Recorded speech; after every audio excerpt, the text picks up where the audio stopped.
been 2 years since Brian Graham first walked through the Firhill entrance. 58 games, 28 goals and one League One title later, it's fair to say the striker has cemented himself as a favourite of the Red and Yellow Army. We caught up with Brian last week to reflect on his first 2 years at the club.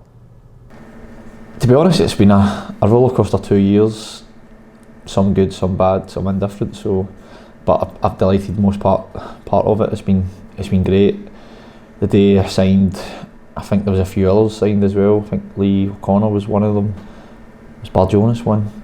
I just remember being out on the pitch, taking pictures and stuff like that. But that was the first day in, really. Obviously, at the time making the move from the Premiership to the Championship, talk us through the thought process behind the move. To be honest, it was a real difficult decision to leave Ross County. I was playing well, I was really enjoying my football. Actually, I did really love it up there.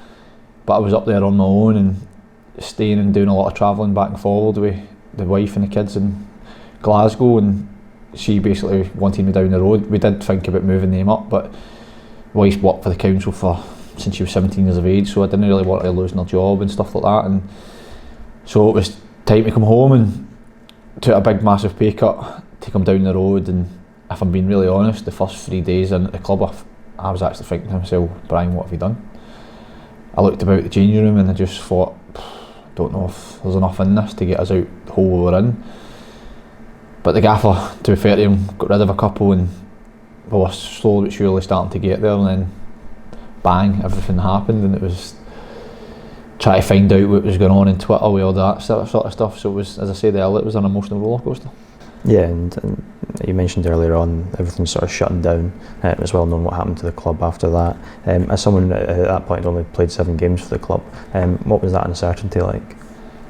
Yeah, obviously, as I mentioned, I took a huge pay cut to come to the club, and then there was talk of us getting relegated, not getting relegated, and then it's in everybody's contract that the wages would go down again. And you're in the house, you're thinking to your wife, Jesus, you've got 2 young kids, bills to pay like everybody else, and it was a real worry. And from the outside, like, there was no real communication, and nobody really knew what was going on until that final day where Dundee did a bit of hickory pockery with an email, and all of a sudden we were down in reality. And to be fair, as I said this numerous occasions, that I could have quite easily have left. There was a few teams that came in for me. Managers spoke to me about it, and I said, you know what, I had a real fire in the belly, and I was like, because I'd started really well, I think I'd scored 3 and 7 or something like that, and I was thinking to myself, this could be the right place for me. And I'm glad that I had that decision to stay, because since then I think I've done really well over the course of the 2 years, so it was a right decision to stay. Yeah, as you say, there would have been chances to leave, but was it that fire in the belly, the management team? What was the main factors in staying? I was just angry.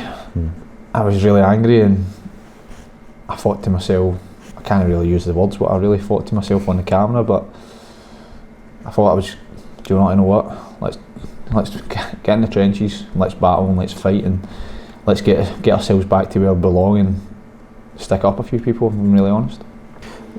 Coming back for the second part of the season, Zach was back, Joe Cardo was hitting good form, Scott Tiffany coming in on loan. Although you say you don't mind having that goal scoring burden, was it sort of a bit of a relief to have that support around you? Of course it is. Listen, see if you've got a team where you're getting goals from midfield, even the odd defender popping up with a goal, then it's great. It's overall, it's collective, it's a team. There's no, if you think you can just get through with individuals, then you've got no chance.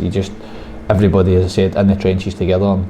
And to be fair, we were, because we didn't start particularly well, and people were rightly so getting annoyed with how things were going, but there was a lot of emotional roller coaster that was involved in all that as well. But I think we were big enough characters that we managed to get ourselves through the other end, because to go play Saturday, Tuesday, Thursday, Saturday, Tuesday, Thursday, Saturday, I know people think you're fit and whatever, but you need time to recover, time to play well, and we just got on that momentum train, and we just carried on right through, and it was that night out there against Falkirk was incredible.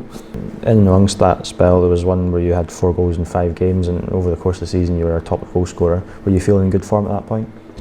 Yeah, listen, as a striker, you always want to be, as a selfish point of view, you want to be top goal scorer every season you play. Sometimes it happens, sometimes it doesn't. And luckily for me, that season I was. But everybody, Tiffany coming in was excellent, because then he makes me play better, because I'm determined that he's not got to score more goals than me. So that things like that are great. You need the competitiveness, you need the competition for places, and it makes the place a better place.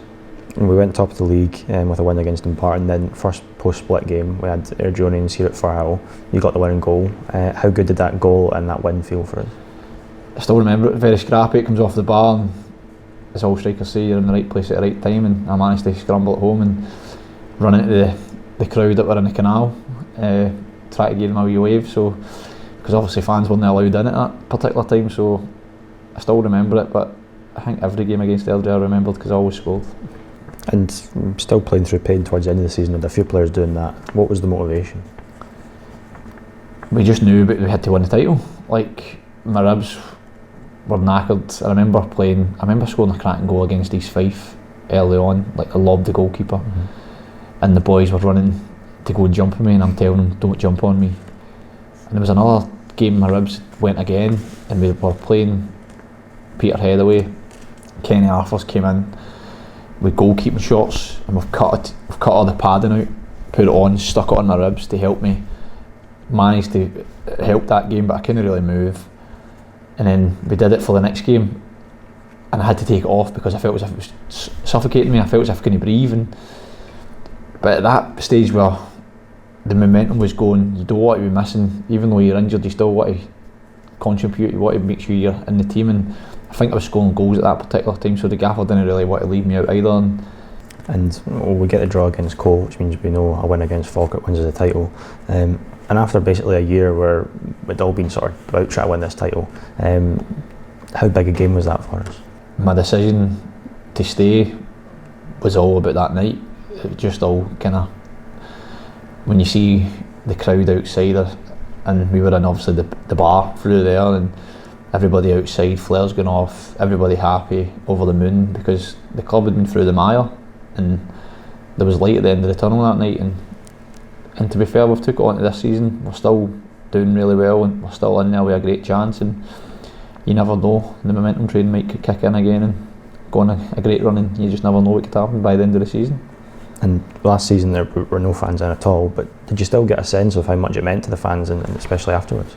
Yeah, well, to be fair, the fans in the canal, they helped me, because see, as you score in empty stadiums, like I've said this before, it's kind of boring reserve football. You don't get that buzz, but just having how many it was up there, it drives you on, because it gives you somebody you know are watching. They know they're kicking every ball with you, they're going through every emotion with you. And when I scored at the top end, and I could run away and give them a wee wave and a jump, it was great. And well, you've managed 14 goals in 27 games so far this season. When you compare the club now to where it was when you arrived, what do you think? Oh, it's night and day. It's like, at the first, as I said, it was a real culture shock.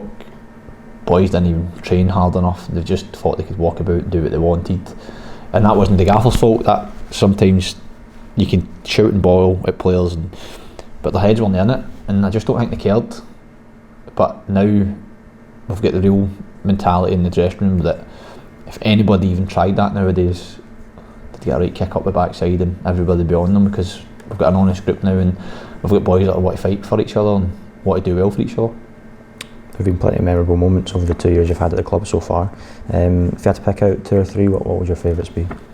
Obviously the Falkirk game, with the fans outside and the place, it just showed you how big a club Partick Thistle are. And I just wish that it was a full house that night, but it will live in my memory for a long time. But there's been others, like the goal I scored against East Fife, and then I set Tiff up to make it 2-2. That was actually felt like a win. Just, there's been so many, it's just, and I hope there's many more to come. Obviously I've still got another year in my contract, but if I'm being honest, if I get to 20 goals, I'm going to ask a gaffer for another year's deal, so put that on the camera, because I would love to finish my career here. So obviously it's January and the phone's went a couple of times, but I don't want to leave the club. I'd rather just not see out my years, because that's not what I'm like. I don't think the competitiveness will ever come out of me. I'm always work hard, and I still believe that I've got many years to come, so hopefully I can hit the 20 goal marks and go in Chappie's door and see what he says. Yeah, well, as you said, you sort of extended your deal in the summer, and you're obviously a manager of the women's team as well. Do you feel like at home here? Yeah, listen, it's great. I stay in Glasgow, and the drive, and it's the closest I've ever been to a football club, and I still remember as a kid, actually, I think I just passed my test, and I remember driving by Firhill, and it was Save the Jags. When you think back to all the years ago, that when you were watching that one day you end up playing for Partick Thistle, it's quite crazy how things work out, if I'm being honest. And we've spoken about seeing the Jags support again. They've been singing your name pretty much endlessly this season. How much does your connection with them mean to you? It's good. Listen, like all clubs that I've been to and did well, it helps when the fans give you the backing. Listen, rightly so, if I've had a bad game, they get on your case. That's just the nature of the beast. But when you know you're getting out there and they believe in you and you believe in yourself, then you've got a great recipe. So you're going all out, and when they sing your name, like I've got 2 young kids now, and obviously I'm a bit older, and it's great that my kids can come along and they hear the fans singing it and they sing it on the way home, and it's great. It's a special fit, if I'm being honest.